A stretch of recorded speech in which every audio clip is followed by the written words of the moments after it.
5 দিন ধরে বিদ্যুৎ নেই ফালাকাটার ব্লকের জয়চাঁদপুর, গোকুলনগর এবং বালাসুন্দর গ্রামে।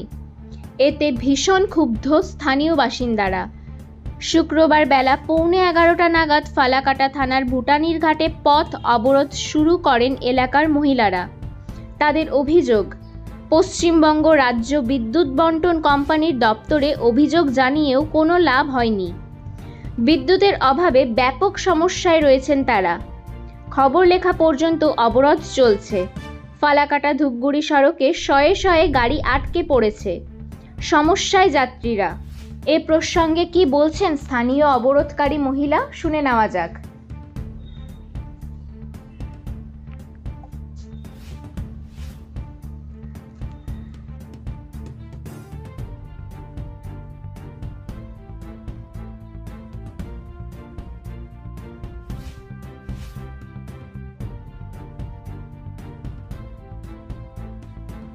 আজকে আমাদের 5 দিন থেকে আমাদের এখানে লাইন নেই, তার জন্য পথ অবরোধ করছি।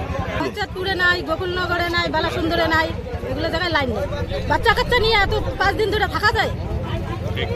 ফালাকাটা লাইন অফিসে একদিন নিচে আর পরের দিন গেছে, একদিনও নেয় নাই দরখাস্ত। আপনার নাম? আমার নাম স্বপ্না বর্মন।